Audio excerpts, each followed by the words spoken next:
Before we delve into this one, we should state for the record, murder is bad. Does everybody have that down? We good? Okay.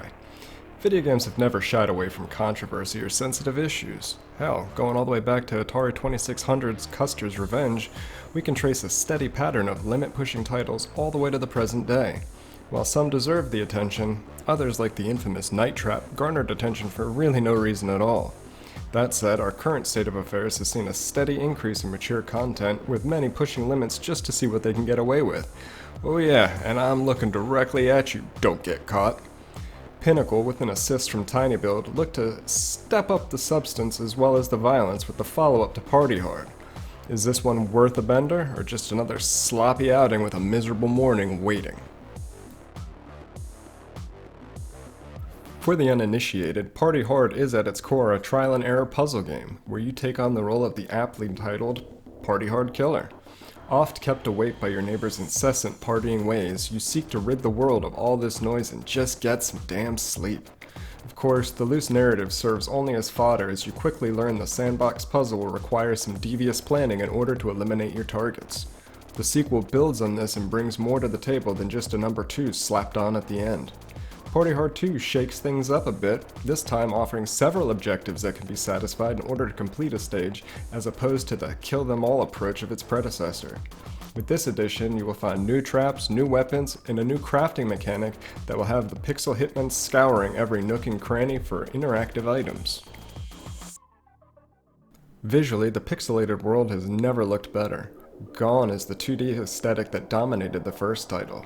Instead, we're treated to a more 2.5D camera angle, adding a little depth to the environments. This is not without its flaws, as some of the darker areas are hard to navigate with this view, making simple navigation a chore from time to time. That said, the environments themselves and the occupants have never felt more alive. Well, for the limited time that you allow them to remain that way. The NPCs are lively.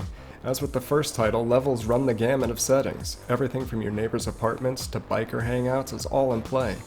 Additionally, the multiple characters, which you'll get some unlocked, are fun and offer different playthrough styles as you kill your way across 14 stages, including some boss fights this time. While not wholly original, these few encounters do shake up the gameplay a little bit, requiring quick thinking and even faster reflexes. Docked, the game looks crisp, but suffers from the tiny sprites used. This is more apparent when interacting with objects like pill bottles, which can wreak havoc on an AC system. Control-wise, there's little to complain about.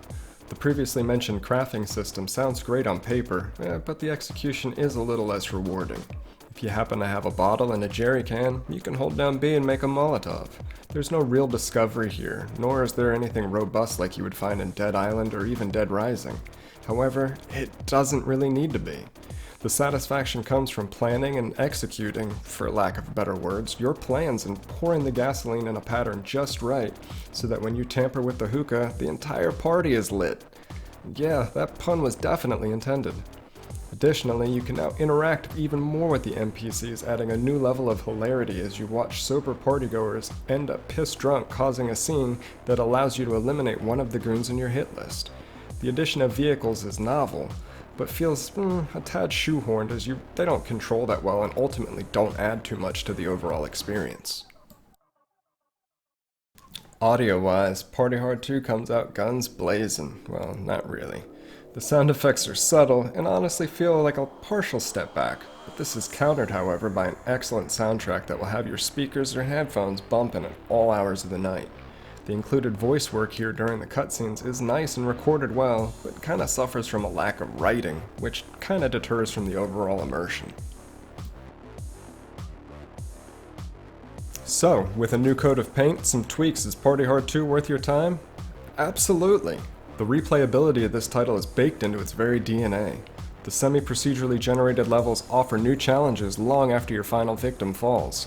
The lack of online co-op again hurts, but the local co-op option does offer some salvation for those looking to bring a friend along.